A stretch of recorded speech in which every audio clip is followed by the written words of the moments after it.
আজি আমি ক্লাছ 10ৰ ৰাসায়নিক সমীকৰণ সন্তুলন কৰা শিকিবলৈ গৈ আছো। এইটো মোষ্ট ইম্পৰ্টেণ্ট হয় HSLC 25-26ৰ কাৰণে। এই কুৱেশ্যনটো 2 মাৰ্কৰ আহে, 2 মাৰ্কছ বুলি লিখি দিওঁ। অ'কে, সন্তুলন কেনেকৈ কৰে এইটো শিকিবলৈ গৈ আছো আমি। সমীকৰণ এ দিয়া আছে আমাৰ equation HNO3 plus CaOH2 calcium hydroxide, কাৰ্চিনৰ পাছত দিয়া আছে CaNO3 calcium carbonate calcium nitrate H2O পানী।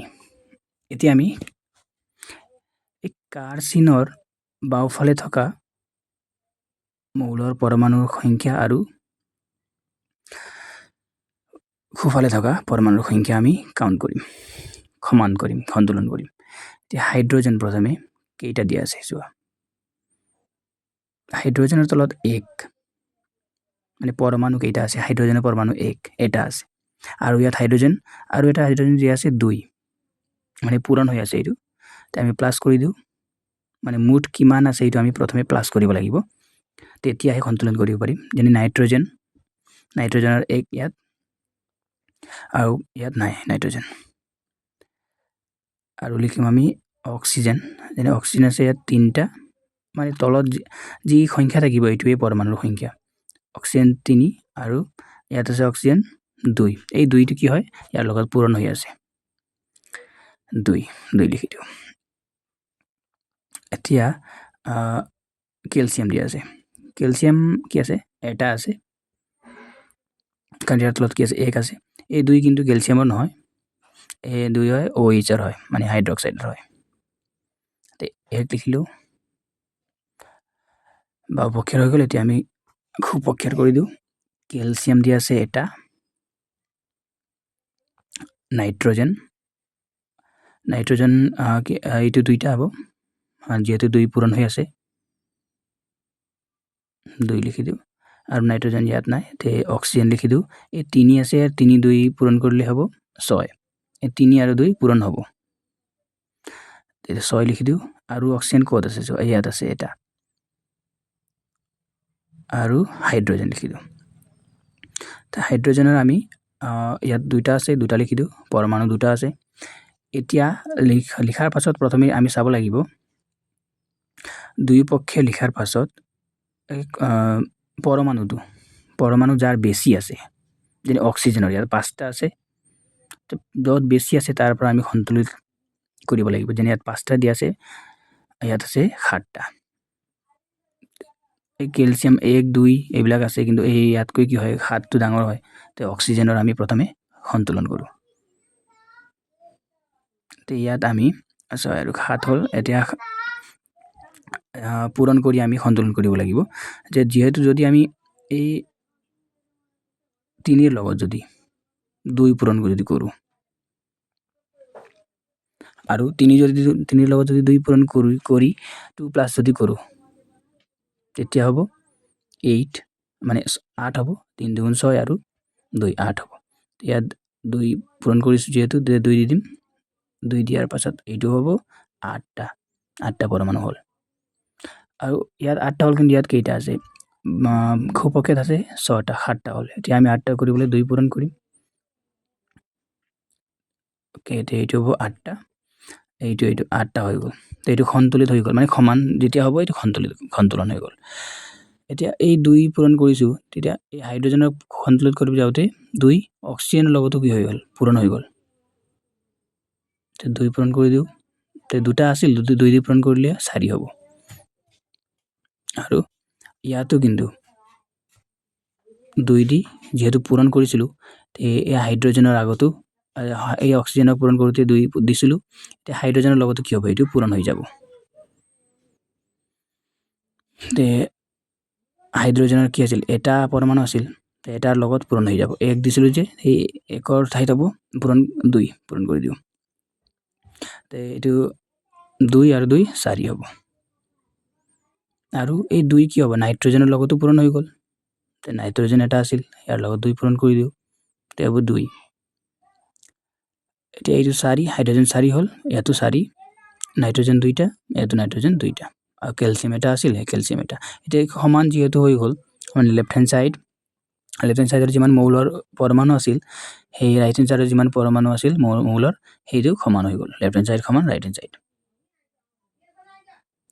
তো এইটো সন্তুলিত হৈ গ'ল এতিয়া 2 নম্বৰ চাও বি নম্বৰ কি দি আছে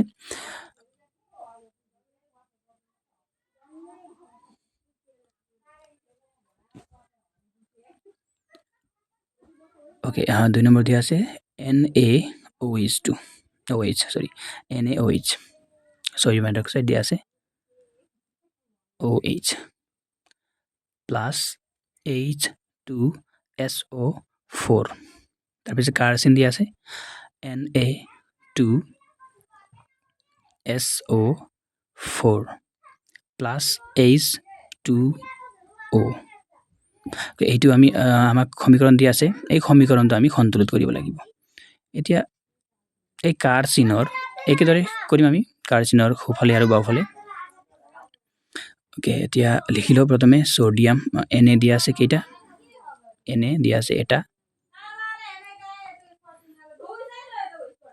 আৰু অক্সিজেন দিয়া আছে ইয়াত এটা দিয়া আছে আৰু ইয়াত দিয়া আছে 4টা তে প্লাস কৰি দিও তে এটা আৰু এটো 4টা প্লাস কৰি দিও আৰু হাইড্ৰোজেন চাইলো তে হাইড্ৰোজেন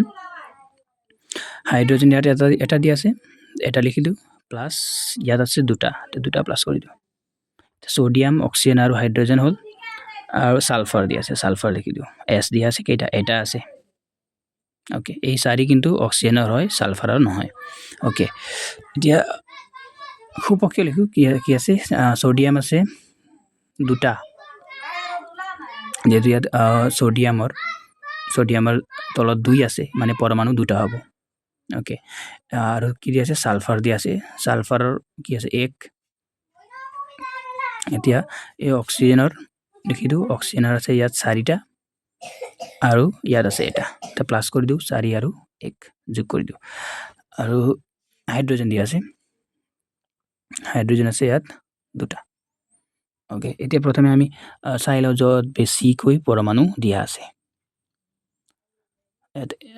সোডিয়ামৰ অক্সিজেনৰ দিয়া আছে পাঁচটা সন্তুলিত আছে তে আমি বেলেগ এটা কৰি দিও যেনে হাইড্ৰোজেনৰ যেহেতু ইয়াত 3টা দিয়া আছে বাও পক্ষে তে আমি হাইড্ৰোজেনৰ পৰা সন্তুলিত কৰা ষ্টাৰ্ট কৰো কাৰণ যেহেতু অক্সিজেনটো সন্তুলিত আছিল তে ইয়াত 2 দি দিম হাইড্ৰোজেন কৰিবলৈ 2 যদি পূৰণ কৰি দিও তেতিয়া কি হ'ব সো 2 আছে তে 2 ৰ লগত পূৰণ হ'লে 4 হ'ব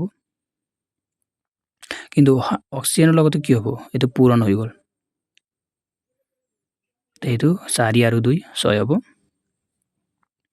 ওকে এতিয়া আমি হাইড্ৰোজেন 4টা হ'ল কিন্তু ইয়াত কেইটা 3টা আছে তে 4টা কৰিবলৈ আমি কি কৰিব লাগিব সো যদি 2 ৰ লগত পূৰণ কৰি দিও 2 তেতিয়া 5টা হৈ যাব 2 2 4 আৰু 1 5 হৈ যাব কিন্তু আমি 4টা কৰিবলৈ হলে ইয়াৰ লগত 2 পূৰণ 1 ৰ লগত 2 পূৰণ কৰিব লাগিব তে 4টা হ'ল 1 ৰ লগত পূৰণ কৰিছো মানে এই 1 ৰ আগত যত এটা পৰমাণু আছিল তাত 2 দি পূৰণ কৰি দিম তে 4টা হ'ল তে হাইড্ৰোজেন 4টা তে সোডিয়ামৰ লগত কি হৈ যাব 2 পূৰণ হৈ যাব কাৰণ 2 আগত দিছিলো এটা 2 সোডিয়াম এটা অক্সিজেনৰ লগত কি হ'ব দুটা পূৰণ হৈ যাব তে এটো হ'ল দুটা আৰু 6টা হ'ল এতিয়া সোডিয়াম 2টা অক্সিজেন 6টা হৈ গ'ল আৰু হাইড্ৰোজেন 4টা আছিল 4টা হৈ গ'ল এটা সালফাৰ আছে এটা সালফাৰ হৈ গ'ল এতিয়া যদি যেহেতু সমান হৈ গ'ল যদি সমান হয় পৰমাণুৰ সংখ্যা তেতিয়া আমি এই সমীকৰণটো সন্তুলিত হোৱা বুলি ক'ব পাৰি বা লেফট হ্যান্ড সাইড সমান ৰাইট হ্যান্ড সাইড পৰীক্ষাত ইমান ডাঙৰকৈ কৰিব নালাগে যেহেতু 1 মাৰ্কৰ আহে এটা তে তোমালোকে জাস্ট মনত ৰাখিবা এই কাৰ্চিনৰ বাওপক্ষে আৰু খুপক্ষে আমি যিমান সংখ্যা বহাই আমি সন্তুলিত কৰিব পাৰি ওকে লেফট হ্যান্ড সাইড সমান ৰাইট হ্যান্ড সাইড হৈ গ'ল মানে এটো সন্তুলিত হৈ গ'ল